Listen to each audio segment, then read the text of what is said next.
Oh, guys.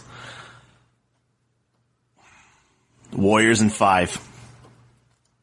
You're sticking with the Warriors in 5. I'm stubbornly going Warriors in 5, especially if they win the first 2 at home. If they win the first 2 at home, I see the Cavs winning 1. I see the Warriors splitting back in Cleveland. So with that said, that's how I put my 5. If somehow the Cavs split, then I think it's a different story. But this guy's making all kinds of predictions. No, I'm still sticking with Warriors in 5. I'm still sticking with Warriors in 5. But like I said, I think if they do lose the first 2, then I'm even more confident in 5. Man, you don't know me. Shut the fuck up.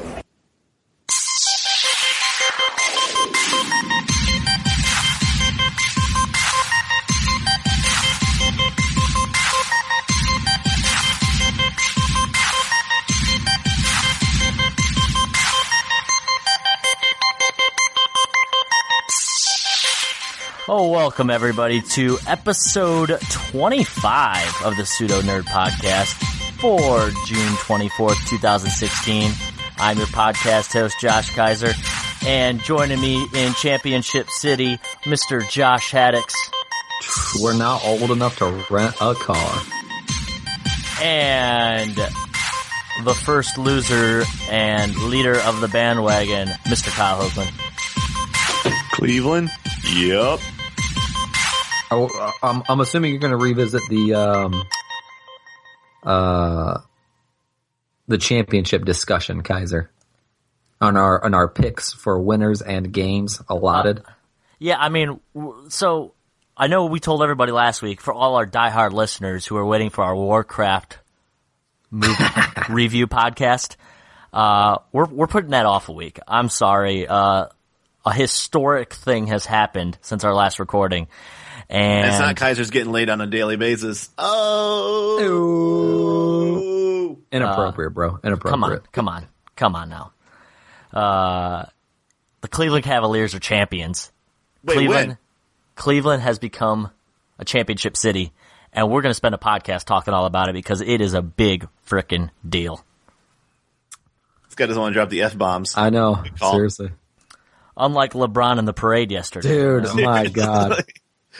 He was just cussing up his scorn. I was trying to find audio from like the other 2 championships. I was wondering like if he was just dropping them during. So I'm sure he gave like speeches and was like, giving shout outs to his team then too, even though it might not have been considered like his team per se. But yeah, he definitely had a very like backhanded way to like thank everybody on the team.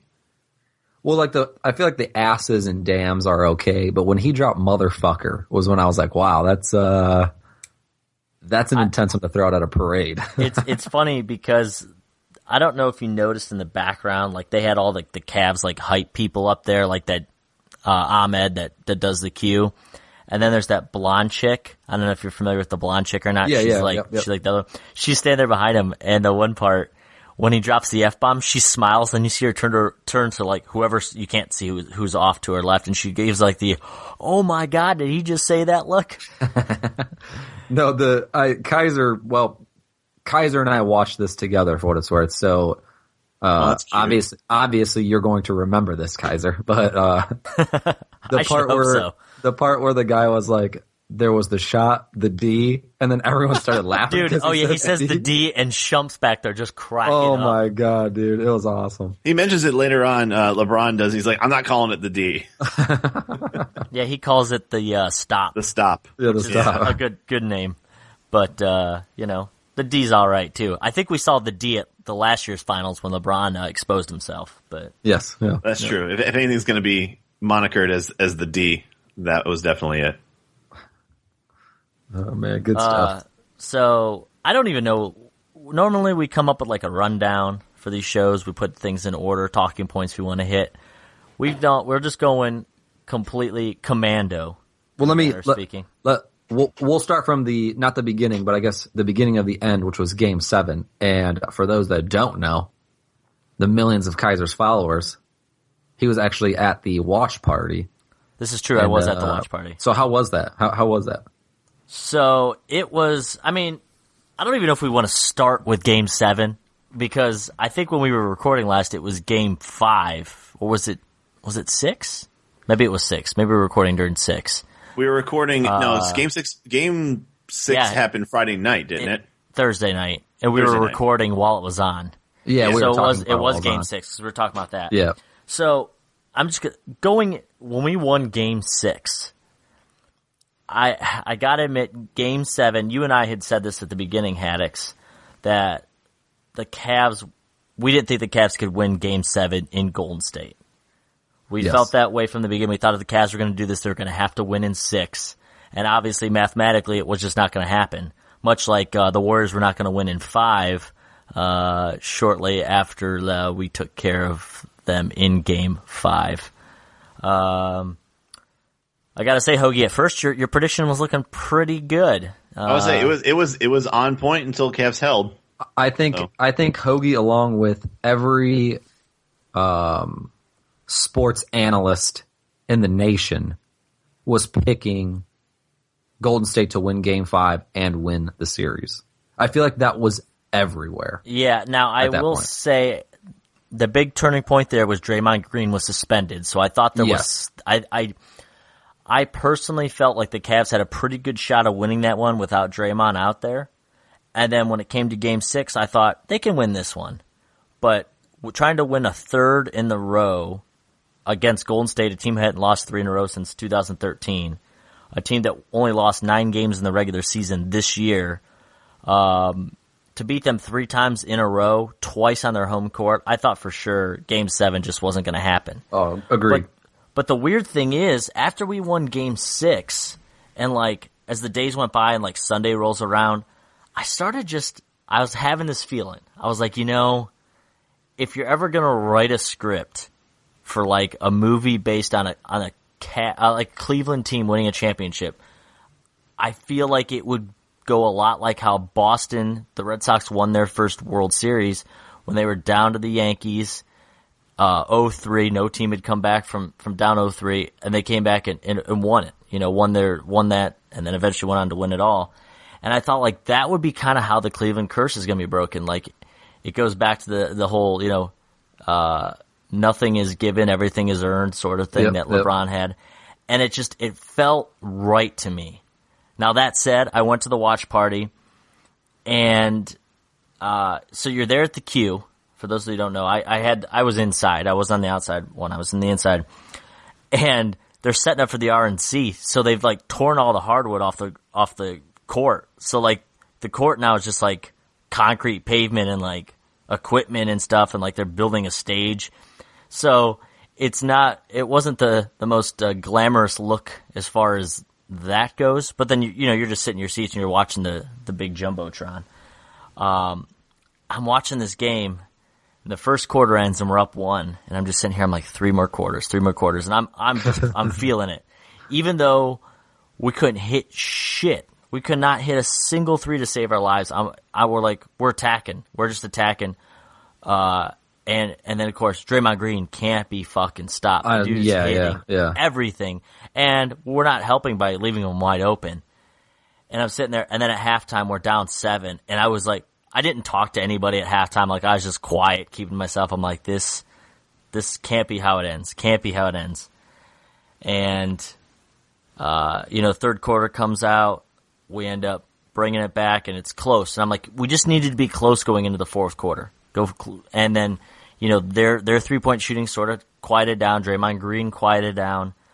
And we held in there. And that last 4 minutes where it was like tied and nobody was scoring, I'm just sitting there like, on the edge of my seat, and I was in the front row of the upper deck, so there's like a glass like panel in front of me. When Kyrie hit that shot, I jumped up, cut my leg open on the back of the cup holder, which I didn't know until later when I looked down, just saw blood everywhere.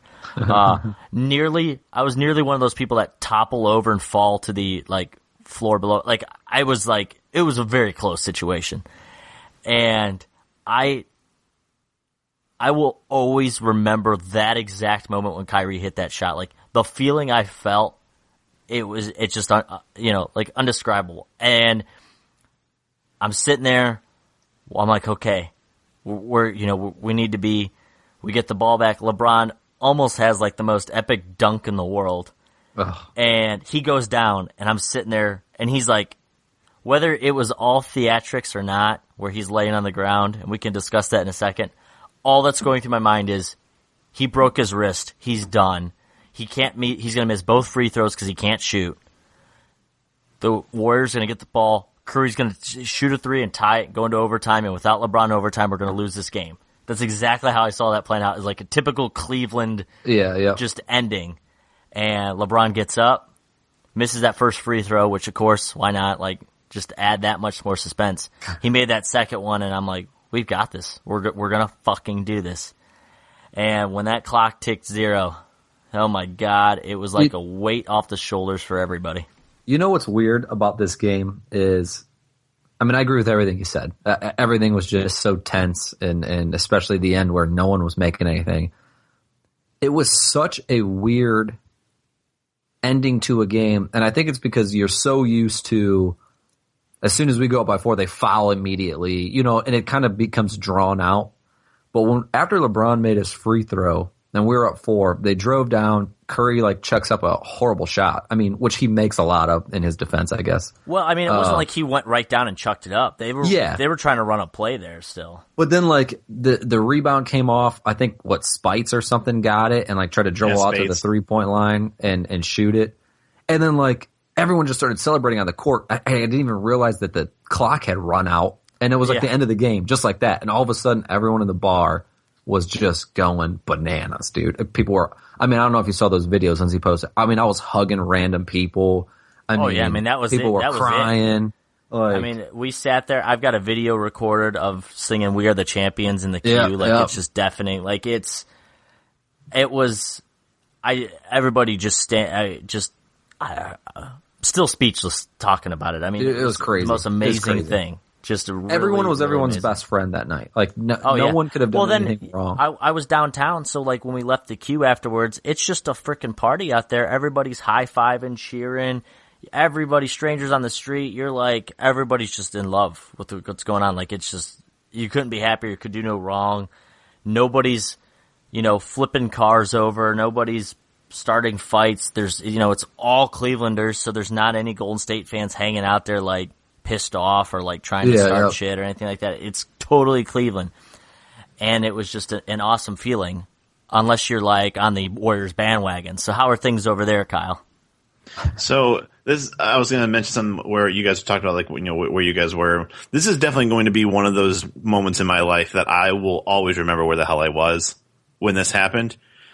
I was playing tennis. Here's the whole story of this. So as soon as we were up 3, or we were down 3-1, you guys up 3-1 if you guys want to make that joke. When we were down 3-1 to Golden State, my tennis captain had to field a team for Sunday at 5:45. So that's 8:45 Eastern time. So basically the game would have already started 45 minutes ahead of time. He put me on the list, and I first he's like, would you be able to make it? And I said out loud, well, game 7 is supposed to be on Sunday. And then once again, this is when we were down 3-1.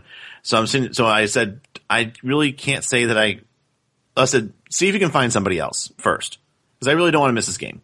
Well, unfortunately, everybody else was thinking the same thing and was like, I'm not missing game 7 either. So I stayed on the lineup. Nobody could replace me. So I'm like, all right, whatever. So I find out that we're going to have a game 7, and I'm livid because I'm going to be playing tennis. I'm like, okay, I either need to beat this, I'm playing doubles. So my teammate and I better either win real quickly or just fucking throw it. And I want to go watch this game. There was a watch party. We were at this, recreational center. It has a bunch of outdoor tennis courts, and on the other side is like a big old park, and they are playing the game on this big projection screen. So we're in the middle of playing a match, and every once in a while I just hear this huge roar of applause and yelling and cheering, and I'm just looking at my wife who's there with me watching the game, and she's looking at the score on her phone. I'm like, what the hell's going on? And I knew that it felt good when I knew that we were in the fourth quarter and it was silent. I think maybe once I heard any kind of cheering, and then I ended up finding out it was because for like the last 6 minutes of the game, really no one scored. It was just like, everyone was missing shots up until about the point where Kyrie hit that three. Other than that, both teams were just cold. Oh yeah, nobody made anything. I think the Warriors I don't think they made a field goal in the last 6.5 minutes or something crazy. Yeah, something like that. So we ended up losing, but we went to, or as far as me and my team, we ended up losing our match in a tiebreaker. You and the Golden State Warriors? Yeah. And so I'm like, all right, well, I need to hurry and get home and see the last bit of this game. And they said, well, there's only about 15 seconds left. And I'm like, okay, well, shit. And they're like, well, it's being played in the office, in the front office of this recreational center. So I run in there, and I saw that we were up by 3. And I run in there, and the first thing I see when I open up that door is Draymond fouling LeBron hard, and LeBron's going to the ground. And I literally yelled, "Fuck, I'm bad luck." Because I didn't see any of this game, and the first thing that I see is LeBron just eating it on the floor after Draymond fouled him when he was going for that dunk. And so now here I am, surrounded by Warriors fans. And it's me and my wife. And everyone's like, please miss the free throws, please miss the free throws. And here I am just staying quiet. He misses that first one, and I just look at my wife, and I probably that same feeling that you did, Kiser. And then he makes that second one, and the noise that came out of my mouth is something that is reserved for either like a woman or a small child. And we ended up winning. I didn't say anything because I was still in shock. I walk outside and I just yelled "woo" as loud as I possibly could. You Ric Flaired it? I did. I Ric Flaired the shit out of that moment. And the drive home was just my wife and I sobbing. Straight up sobbing. It was a great day. So, not to take away from the fact that you literally missed one of the greatest games in history of NBA. Yeah, tell me about it. But one other point I meant to add, and you made me think of it. Us being typical Clevelanders, did anyone expect, even when we were up 4, that they were going to drive down, we were going to foul them, and they were going to get the and one on a 3? Oh, dude, it wouldn't have shocked. I thought the moment I saw LeBron not really go after Mo Spates when he went back to shoot a 3, because the only thing I thought to myself was like, dude, just let him shoot it. Let him shoot it. Who gives a shit? Because if you accidentally nick him and they call some ticky-tack foul and Mo happens to hit the 3 and he gets to go to the line, that's the last thing I want to see. So the moment that LeBron knew he couldn't get the rebound, he just let him take the shot. He walked away. Right. And I'm like, just little things like that just make me understand how smart LeBron is. Because I think anybody else who's like in the moment wants to attack the ball and stop the guy from making the shot. At that point, there's no time to score 4 points. So just let him shoot. It's not NBA Jam Tournament Edition. You don't just get those 4-point shots. Absolutely. But yeah, it was man. I think I told you this the other day, Kiser, but Lindsay is not a sports person, okay?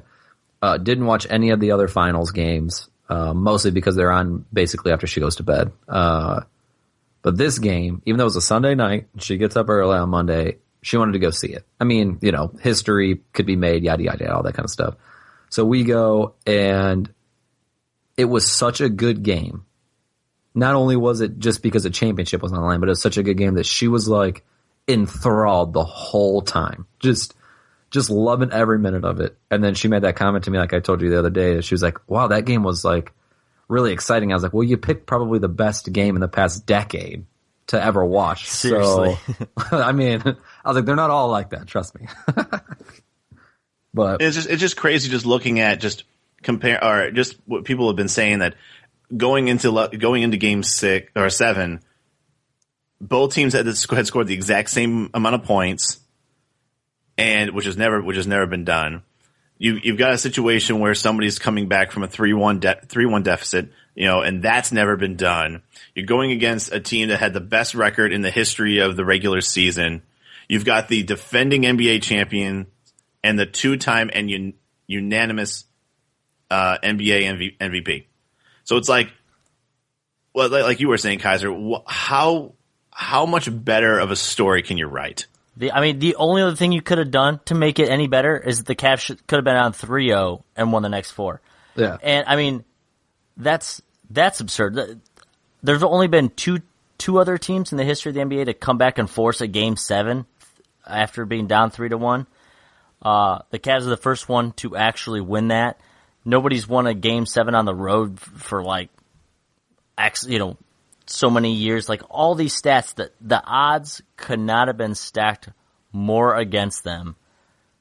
And LeBron fucking James just took over. And I tell you what, he must have taken to heart the whole Steph Curry unanimous MVP thing, because did he make him his bitch or what? I mean, the blocks that he had on him, everything, just the looks he was giving me, like, he was like, you could tell he was just like insulted that like Curry was like even trying to play. And LeBron James has never been known for a shit talker. Like, a lot of times, like, he lets his game talk. Yeah. A lot of times he'll argue with the refs, and people post those pictures a lot, like him crying to a ref or something. But he's never been one to like talk shit. Everybody talks shit to the refs, but LeBron's up there. Everyone, it's probably more common that people argue to the refs than like the few players that don't ever say anything. You know what I mean? Right. Like, yep, absolutely. Just people do that these days. But he's never been a trash talker. But the amount of shit he talked to Steph Curry during that finals, and ever since Draymond called him a bitch, I mean, that dude was at another level. Oh yeah, and then Klay Thompson said this is a man's game. Like, this is a man's league. You gotta we must have hurt your feelings. Mo Spates tweeted out the baby bottle. I mean, they found out very quickly that it is a man's game. God, they asked for it and he delivered it, and I couldn't be happier for the guy. Like, after everything that he's been through, and I mean, now he's 3-4 in the finals, and again, that one of those 4 is that 2007 Spurs sweep, which should be considered a victory as it is. And I really think it's a whole different thing. He's taken 2 teams now. He's won the finals with 2 different teams. That's a big deal. Finals MVP for both those teams. And I think he sounds correct. The dude could not win another championship, and I think you've already got to put him in that. I was about to say, 3 or 4 or something. Let me ask you guys. I'm going to ask you guys both a question and then a quick follow-up question. I listened to that. I think it's like called The Herd with that Colin Cowherd guy. He's been around Facebook a lot lately because of the shit he said about him. Yeah, about Steph Curry. I mean, he's big. He's for Fox Sports. Hey, Colin Cowherd, you're welcome for the fucking plug, dude. All right, on our award-winning podcast as big as ours. Yeah. But here's a question that like gets posed a lot on that show. With this win, with this championship win, is he basically set from now on? Kind of what you were just saying. Could he, maybe get to we'll probably always make the playoffs with LeBron on our team. Let's say we make a finals, maybe losing like game 5 or 6. Maybe the next year we don't make the finals. Kind of one of those. As long as LeBron's around, do you think it doesn't matter? He's basically one of the greatest of all times, no matter what. I mean, yes, he's already basically one of the best of all time. Let's say he's around for 5 more years, and we don't win another championship with him for the next 5 years. If that happens, and depends if he's made the finals in how many of those years. If he's in the finals for like 3 or 4 out of those 5, then I think definitely. If he like doesn't make another finals, then I think like Kobe might stay above him or something like that. But he's got to be right up there. I mean, so Hougie, do you feel the same way, Hougie? I mean, me personally, he himself is playing with house money now. So there's not going to be another championship that's going to be sweeter than this one. So as far as I'm concerned, it's not. I think he's just asking like where. Like as far as his legacy goes. I mean, can he, right now where's he at? He's top 5 all time. If he wins 3 more, he surpasses Jordan. So that was my follow-up question. Now, all things equal, if he matches MJ with rings, he's better than MJ. So right now, at this moment in time, where is he on your guys' top 5 list or whatever? Who's ahead of? My top 5 is so different than what probably normal people who follow the NBA who think rings are everything type of thing. To me, like the top 5 for me is Jordan, Magic, LeBron, with Kobe being right there at 4, and not probably Wilt or Kareem or anything like that. Yeah, probably Kareem, and probably like Kareem and Magic. I think around this right there. That's right there. But I only have LeBron there so high because there's not been a single guy that has had more expected of him than LeBron. Nowhere. It's with Michael. It's not even close. No, Kobe, it's not even close. LeBron was deemed the next, great one. Really, I mean, he from high school, he was basically like, this could be the next Jordan. So, I mean, that's big shoes to fill. Jordan's got pretty big feet, I'm guessing. He played basketball, so the shoes have got to be pretty big. Like the whole thing with LeBron is that LeBron won what he sets out to do. He does. Jordan was in Chicago basically his whole career, as far as anything that was relevant. He was surrounded by a good coaching staff, one of the best coaches of all time. He was surrounded by good talent for the most part. Yeah, you're gonna have your Luke Longleys every once in a while, but for the most part, they had pieces to get to the finals every year. And for LeBron, up until maybe these last 2 years, at least in Cleveland, it was him versus everybody. He was surrounded with Mike Brown as a great coach, and he had I think some solid pieces. He had Boobie Gibson. Boobie Gibson that had a couple good games in there, and but no one's put a team on his back like LeBron has.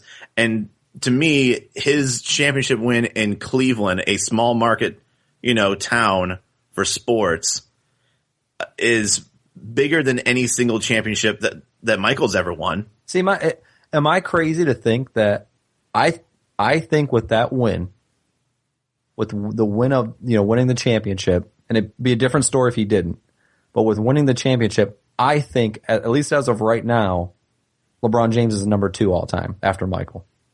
I think he passed Magic. I think all things equal, which means rings. I agree.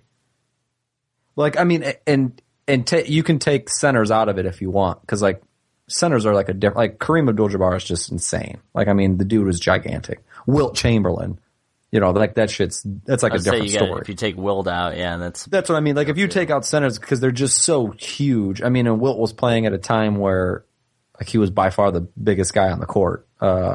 It's about your legend. So if you're going by like someone's, I guess, accomplishments, and you could put that down in like statistically as far as the championships and everything like that, then I can't have LeBron above Kobe or Michael. I think if LeBron doesn't play another basketball game, if he retired right now, I think I would still have him above all those people.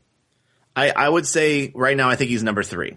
I do think he doesn't surpass Kobe or MJ yet, but anybody that would be in the conversation of, yeah, I think this guy's better than LeBron, all LeBron has to do is match that person in rings, and he clearly passes him. You know what I mean? So, like, you get 5 rings, you're clearly better than Kobe. You get 6, you clearly pass Michael. Well, let's say he gets 6, but let's say he's 6-5 when it's all said and done in finals. That means he made it to 11 finals, won 6 of them, lost 5 of them. Would you put him ahead of Michael, who once was 6 for 6 when it comes to finals? I mean, there's some people who think the fact that Michael never lost to finals is, a pretty big deal. No, because here's what I'll look at too. If LeBron wins 3 more titles, which means clearly he continues to be relevant and a force in the league. Stat wise, he's killing Michael in every stat in the league. I mean, also he was also out for a season and a half and was injured for a whole season back when he broke his foot, or his ankle, whatever it was.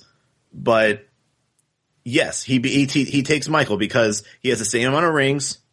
Yeah, there's the mystique of Michael, But once again, there was a mystique with Dr. J and Oscar Robertson and Wilt Chamberlain, people that our age range does not remember. And so there are a lot of people that are young people right now that only remember Michael based on what they've been told and some of the highlights that they've seen. Like but they're Space Jam. And of course, well, then LeBron's going to have a Space Jam. So, that's another thing, all things equal. So to me, when the new wave, when LeBron's career is over, and if you're telling me that he does find a way to win 3 more rings, before his career is over, and he's got a lot of miles on his legs as far as, the league's concerned. Oh yeah, so sure has. It's tough to believe because here's the thing too. No one thought Kobe was going to just all of a sudden just drop and retire so quickly. He was actually having very good seasons until he tore his Achilles and then broke his leg. And then after that, he was just never the same again. I mean, what a piece of shit, that can easily happen to LeBron. LeBron can have a torn shoulder. He can, and injuries happen, especially when you're a little bit older, and especially just the kind of how big he is and everything else. Just like he's always been a sturdy player. He's never really had a big injury. He may have had to sit out like a couple of games straight just to nurse something, but he's never had a debilitating injury before. No, I actually heard somewhere that he spends $1 million a year investing in his body, basically, like between hired chefs, personal trainers, working out, like the whole ordeal. You talking about me? That's kind of right, exactly. Oh. So I mean, that could also be a big reason why he stays in the shape, or doesn't get hurt, is because he does a good job of taking care of his body. And one thing you've noticed is like LeBron's won the season MVP, 4 times or something like that, and now he doesn't care about those individual season awards. He wants the championship. It's a championship every year, bust for him. Yeah. Everything else is minimal to him. So that's why he's not going out there trying to throw up 40 every day. He's not putting up, that's why when people say playoff LeBron, finals LeBron, like look at these numbers, he could do that in the regular season for, whatever, but he doesn't want to push himself because he knows the end game is where it counts most. And you want proof of that right there. You look at what Steph Curry did this year, and then you look at him in the finals, and I mean, it's who cares that he was threw up 400 threes in the regular season. He came out, scored 17 in Game 7. Yeah. Again, you set the season record for most wins. Well, you had to bust your ass. I mean, I know a lot of those wins were blowouts. Or maybe the word "a lot's" not the correct word, but a decent amount of those wins were blowouts. Yeah, there was a good percentage of them. But other than, you're playing, that's a long season. And then you have LeBron, on the other hand, who's sitting out games. How many more wins did we have over the Raptors? Like single digits? Yeah, it was single digits, yeah. So, here's the Cavs playing a game where let's just get first place. We don't need to worry about, trying to set any season records. We need to play for the playoffs. And it panned out. I feel like they were just better than the Warriors. They were more physical than the Warriors. But I think when I looked back at the minutes, LeBron and Kyrie both had more minutes in the season than Clay or Curry, even with how much they were playing. Kyrie did. Kyrie was out half the season. Oh, I'm sorry.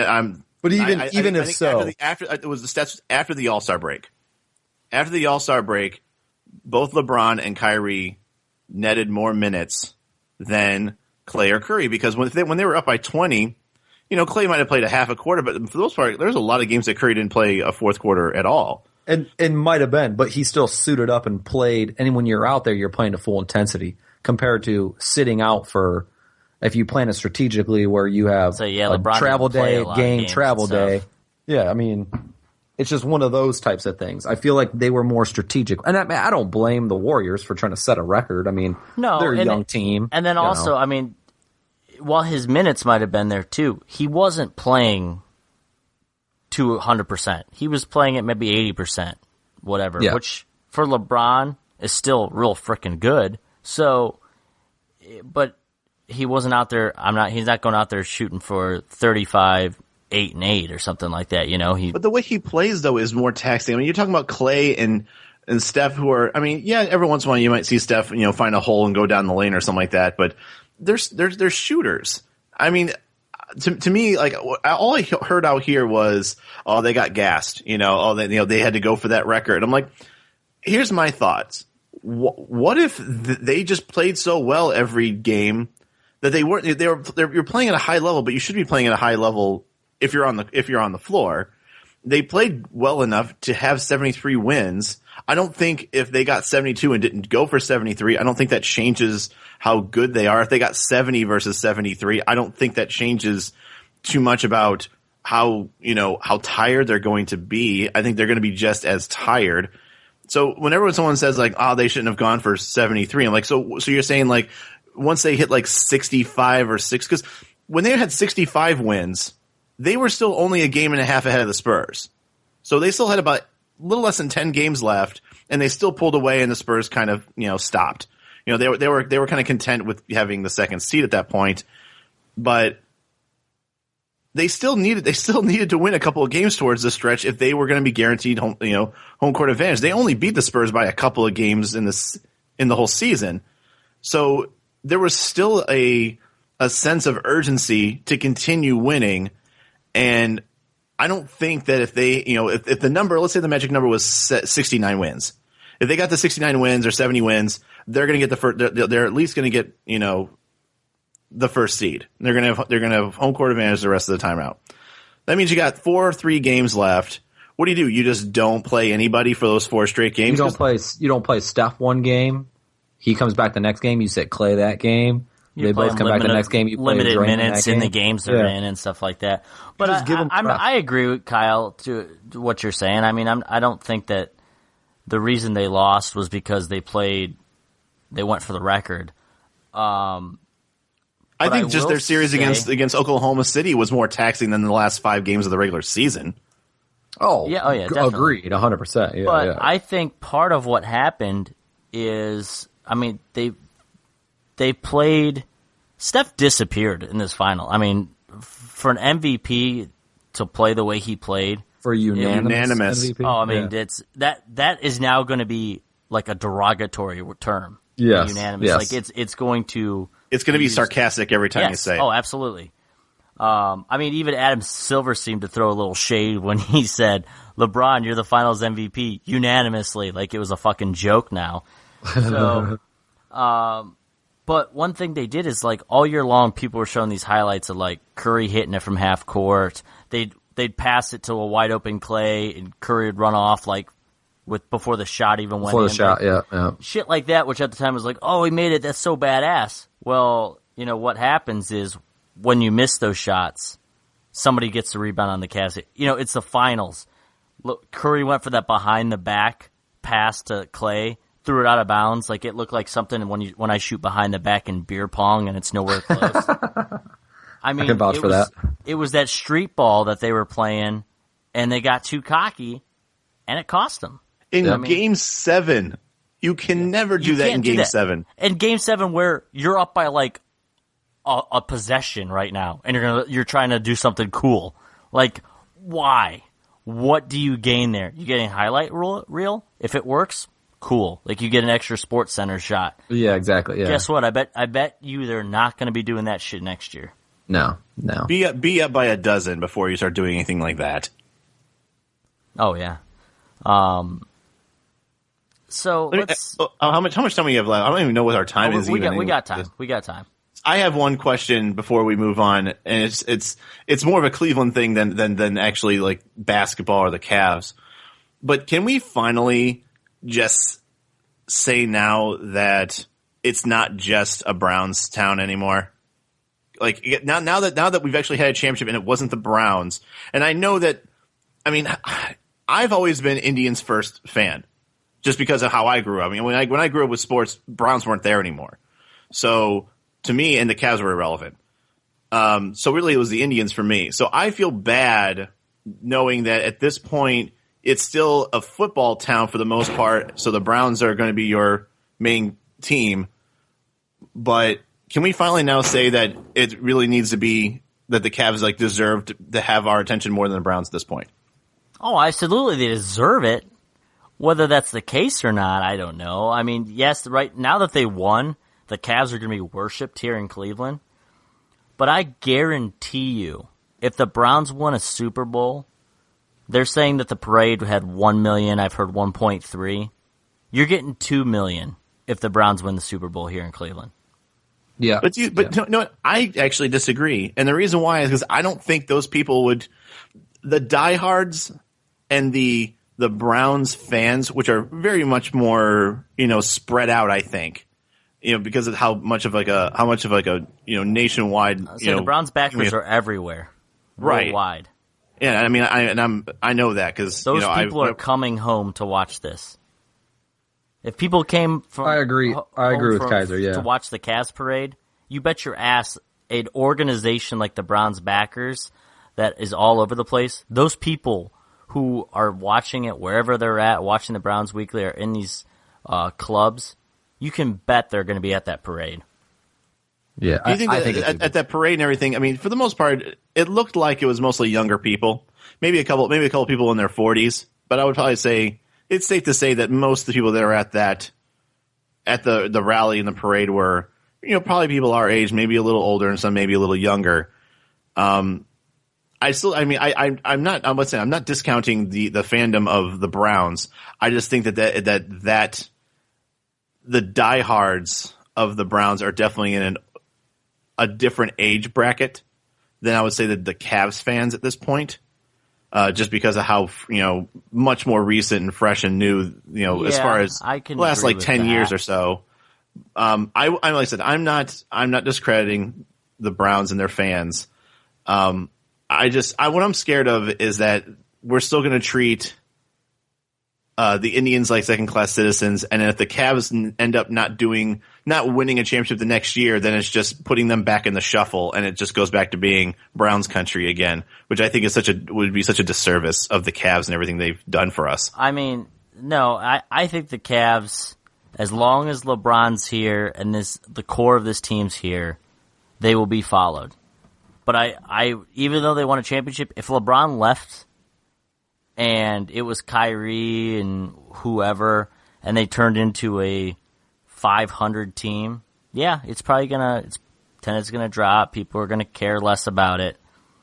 They're not gonna fill out like they did when LeBron was here and they were winning. I mean, that's just human nature, though. I think that's how it is. Well, as far as the Indians go.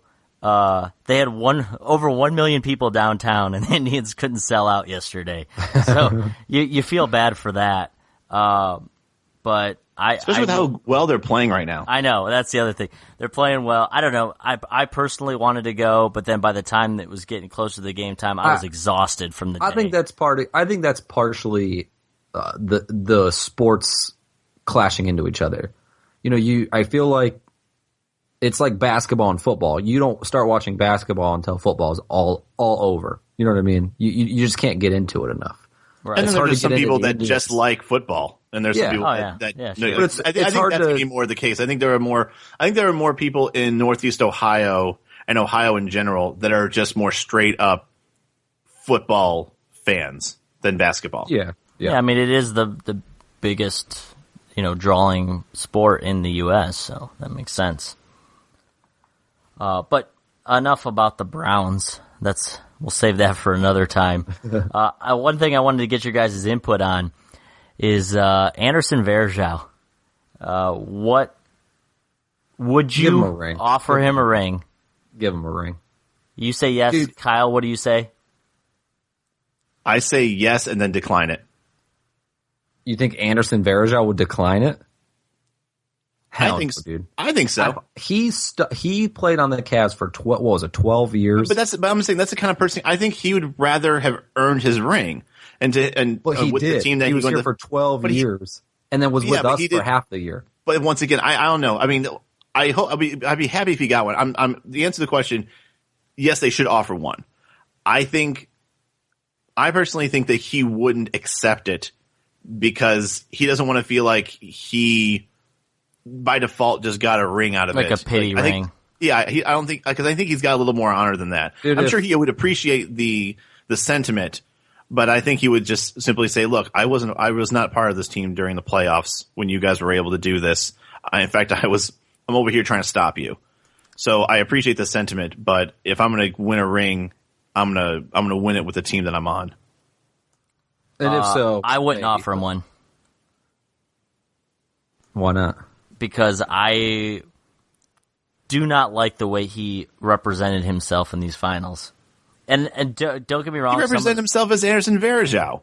Like, he would have done the same shit if he was with the Cavs. It was he basically Varejao to us being in Golden State. Let's put it this way: if Joe Tate gets a ring, is going to be offered a ring, then I think Anderson Varejao at least deserves to be in the conversation of being offered a ring.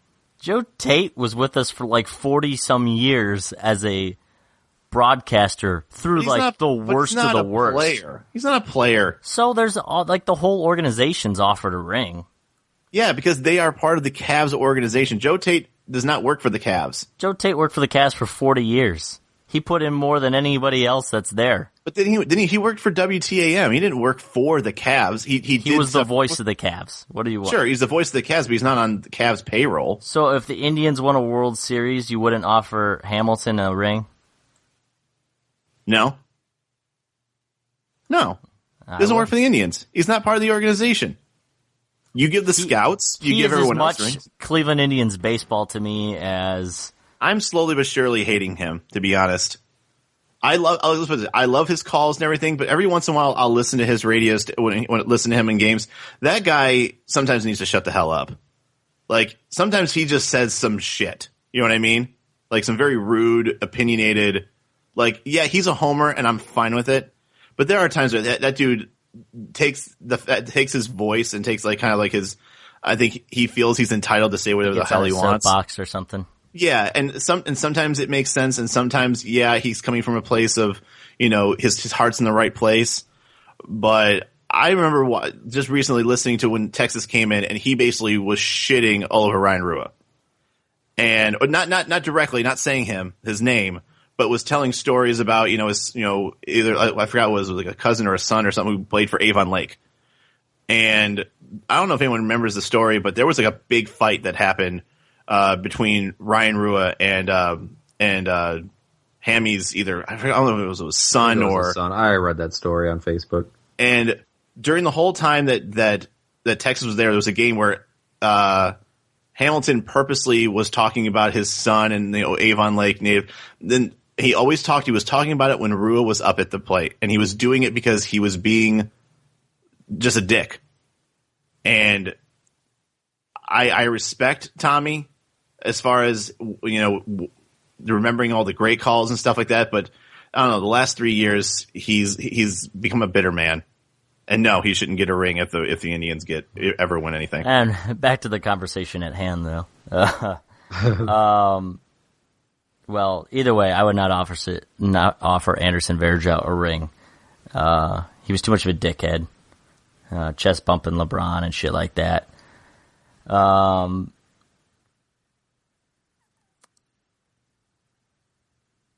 Green. Want that if he was on there? Oh, sorry, go ahead. Draymond Green. I don't know. While he was kind of a dickhead at times, I may have gained more respect for him than anybody else on that team by the time that this series was over. Agreed. Oh, yeah. I hated him. I would take 5 Draymond Greens on a team as far as just that would be a terrible starting lineup, though. I'm just saying, like, as far as just like what he brings in the form of energy and leadership and everything else. Like, I think he's actually a mediocre to a slightly above average basketball player overall. I think what puts him over the top is just his tenacity and toughness and energy. Like the kind of like the intangible stuff is what makes him impressive. And it helps that he has a decent jump shot. Yeah. I agree with you. By the end, the fact that he came back out after all the shit that happened and congratulated everyone at the press conference afterwards, he took blame for getting suspended. He said that was on him. All the props in the world to him. Klay Thompson, I think, might have come out the worst. Yep. Looking after all this. How do you sit Which is funny because you said I remember like not that long ago, you said that Klay was probably one of your one of the guys that you actually kind of liked. If you're talking about, we don't really care much for Golden State just because it's a kind of a small rivalry now, but Clay was always kind of like the even keel guy that, you feel like, okay, he does his thing and he's not a showboater. He's not, a guy kicking people in the dick. But yeah, he kind of now slowly became like the little bitch on the team at this point. Yeah, he came off real whiny. Just didn't look good, especially after making all the comments he did. And I think that's where it's almost funny to me now, is that these guys talked all this shit and now they're eating crow. Dude, and we're better than the Showtime Lakers. Like, oh yeah, it's just all that stuff. I mean, I'm eating all this up. I am literally like every article I can find, every post, anything that is pro Cavs or anti Warriors, I am all about right now. Feel free to feed me any and all of those stats, links, everything out there, PNPers, because I am enjoying it. How long does this high last? How long do we slowly but surely start shuffling our way back into, the NFL draft, and I'm sorry, not the NFL draft, but the NFL season, because the NBA draft happened today. But I mean, as we start going into the, start transitioning our way into hopefully the NFL stuff pretty soon. How long does this feeling last? I think that feeling will slowly subside as, we get further away from the end of the season, but they can't take away from the fact that we won a championship. And that is something I'm seeing all over the place now, is somebody says something negative about Cleveland, and it's like, I don't fucking care. We won a championship. And that seems to be the attitude now, and it's no longer this like loathing. No, there's like we're not just there's no only in Cleveland type of mentality. Yeah, that mentality's gone. Like we don't. I'm sure care. you guys saw it, but the old quarterback Browns jersey, how they retired it. Did you guys see that? I did, and it's just kind of weird. I feel like that's what someone said. The Browns are so bad that the best thing that happened to them was the Cavs winning a championship.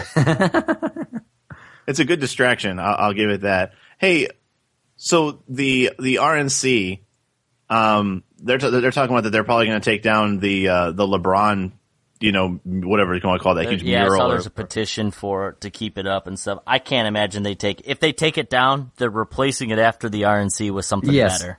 Exactly. Yeah. That's what I was going to say. Like if they take it down, it's down, and there's going to be something else that's going to be even better. Yeah, something championship related with LeBron, whatever it is. But yeah, it won't be down forever, one way or the other. Let's just say that. And as we're kind of getting near the end of our podcast here, so I want to ask you guys, what was the most memorable moment of this? What of the whole series of Game 7 of anything? Like, what will you take with you? What are the stories that you'll be telling, your grandchildren one day about this? Mine was, this is going to sound all sentimental as crap, but like I was saying earlier, Lindsay went with me to watch the game. We went to our landlord's bar up the street to watch it on their big screen that they got there. And we were, watching it all into the game, drinking some beers, eating some food. And, afterwards when they won and everyone was celebrating, I remember hugging Lindsay and thinking to myself, like, God, I'm going to be able to tell my kids about this. Because, I watched it with her. It was me and her watching the game. It wasn't like a big group of us went out or anything like that.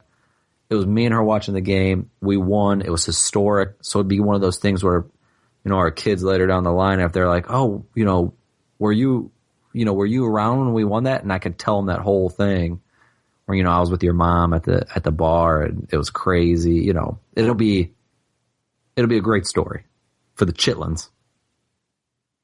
So since I really didn't get to see much of this game up until when LeBron was on the floor, I remember that time I got my ass kicked in that double tennis match. I remember when I lost. I was so distracted because as soon as I was told it was 89-89 with like a minute left, that was the last time Kat told me what the score was while I was still playing the match.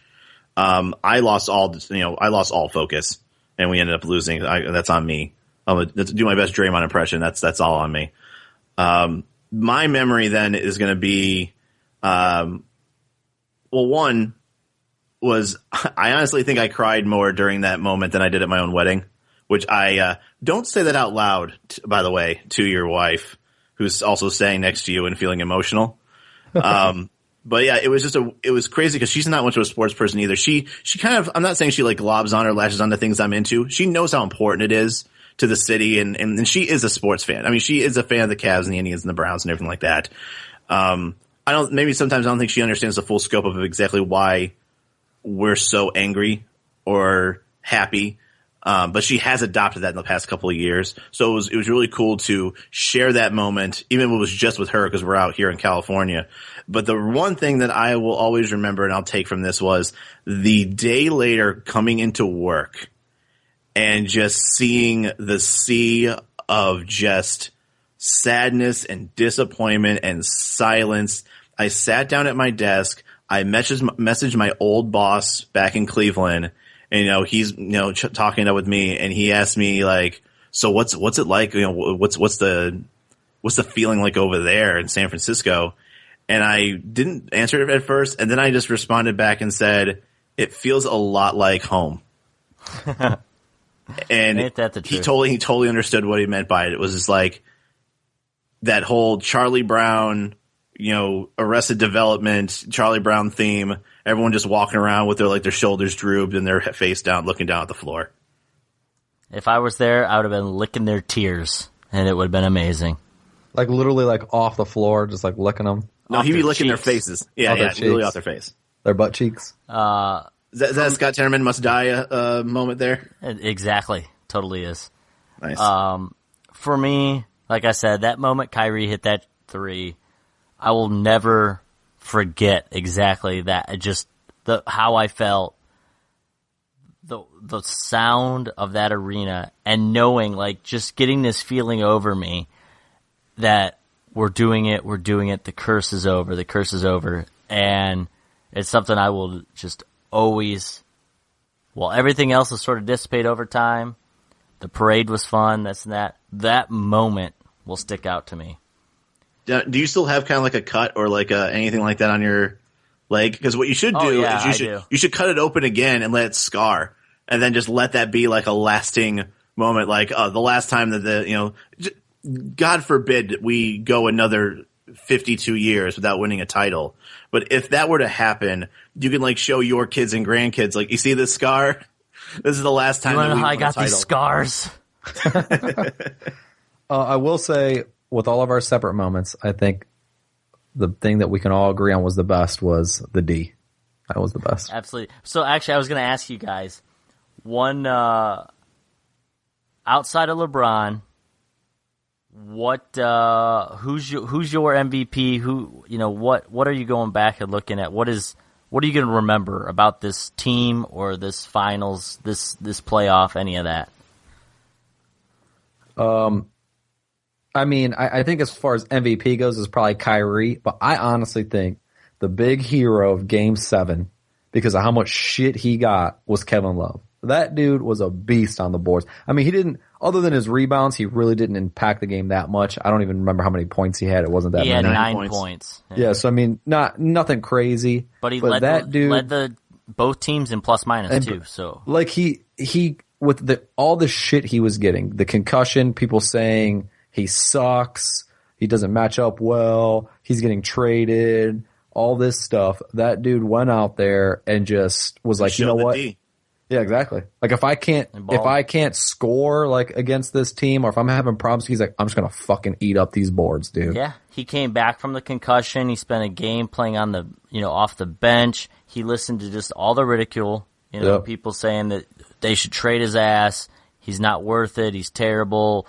Failed experiment. Should have kept Wiggins. Yep. Dude came out there and balled and had the big old stop at the end. Feel happy for the guy.